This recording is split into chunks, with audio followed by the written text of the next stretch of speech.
cause, Crossroads Pregnancy Center has touched many lives. The center's positive impact is steadily increasing. Over the last few years, Brenda has become a dear friend of mine. She has been a trusted confidant and an encourager to me, as she has been to so many others. In fact, I believe God brings key people into our lives at precisely the right time to accomplish His purposes.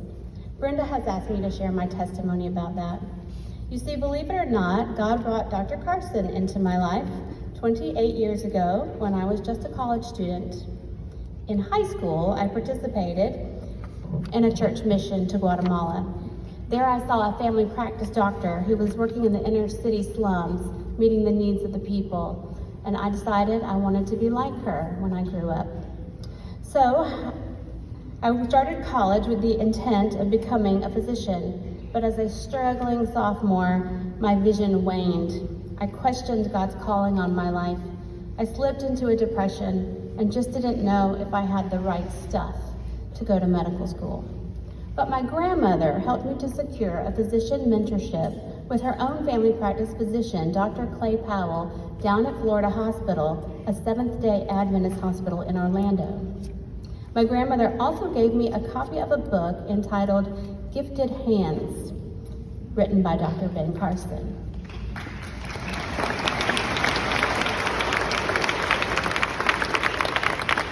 The influence of this book on my life was profound.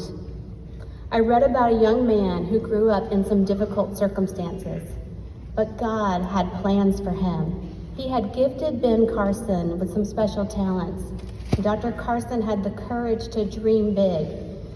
As you probably know, he put his God-given talents to work, becoming a pediatric neurosurgeon, and with his team accomplished some amazing things. He became internationally famous as the first surgeon to successfully separate conjoined twins who shared brain structures. His testimony had an impact on me. I thought if God could use that young man, maybe He could use me too. Reading that book sealed the deal for me. During the mentorship, I realized I was drawn to women's health care. On the final day of the mentorship, I was invited to observe an autopsy. To my surprise, I saw a baby blanket wrapped in a ball on the table. I realized I was going to be watching the autopsy of a newborn baby. At that moment, the Holy Spirit spoke to my heart. He said, "Do you see the baby? Satan wanted that to be you, but I saved you because I have plans for you." It was true. As an infant, I had been diagnosed with failure to thrive. The doctors truly thought I might die.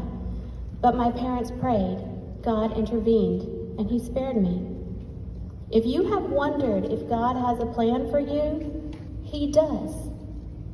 I knew in that moment that if God had called me to medicine, He would help me, and He did. You see, when we are at our weakest, His strength is perfect. In the year 2000, I finished my biology degree at Erskine College by presenting a senior project on a new drug called RU-486, also known as the abortion pill. Little did I know that I would still be fighting against this drug 25 years later. Fast forward 22 years, I was happily teaching family practice residents and doing obstetrics and gynecology here in Greenwood.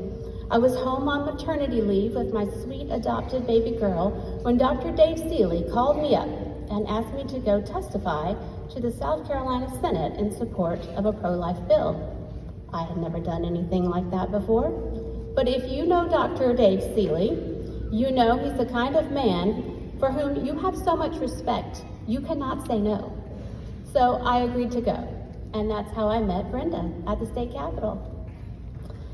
Brenda has continually challenged me since then to get in the fight. She quickly recruited me to help out at the pregnancy center doing ultrasounds. I hadn't even known that such a great resource was right here in Greenwood. Brenda made me aware of APLOG, the American Association of Pro-Life Obstetricians and Gynecologists, which I promptly joined. She also made me aware of the Abortion Pill Reversal Network. I signed up as a rescue APR provider as fast as I could. Contrary to what you may have heard, Chemical abortion is not safe. It's harmful to the mother and fatal to the preborn child. You see, abortion pills are a combination of two drugs taken in series. The first drug is mifepristone, which blocks progesterone needed to sustain a healthy pregnancy. The second drug is misoprostol, which causes the woman's uterus to contract and expel the baby. There's nothing easy about it. The experience is gruesome and physically painful. Even when used in the first trimester, there are many serious risks to the woman, including hemorrhage and infection. The fact is, 1 out of every 20 abortion pill users will seek emergency medical care for heavy bleeding. In the second trimester, the risk of harm rises exponentially as the woman labors and gives birth to her premature baby at home. Yes, young women at home are faced with looking at their fully formed, deceased baby and left wondering how to dispose of it. In the event of an unrecognized ectopic pregnancy, the complications of a chemical abortion are truly life-threatening. Isn't it just like our enemy Satan to turn every dorm room, every bedroom into a potential abortion clinic? Women often experience immediate regret after taking abortion pills. I've received those phone calls. But there is hope. Chemical abortions can be reversed by simple, safe progesterone. If progesterone is given within 72 hours of taking the abortion drugs, it can overpower the effects of mifepristone and successfully stop the abortion in progress. Of course, the sooner the rescue progesterone is taken, the more successful it's likely to be. Progesterone is not harmful to the baby. I've prescribed it a number of times and I've seen it work. We must spread this message of hope. The way we fight lies is with the truth. We must continue to fight to protect women and their babies. Maybe God has a divine appointment for you here this evening. Are you ready to join the fight? Are you ready to dream big?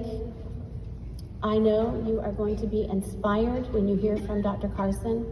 We are so honored that his lovely and accomplished wife, Candy, has joined us this evening. Dr. Carson has received numerous honors and awards, including the Presidential Medal of Freedom. He served in President Trump's first cabinet. He is a man who truly loves our country, who is deep in the fight for life. Now, it is my privilege to welcome Dr. Ben Carson.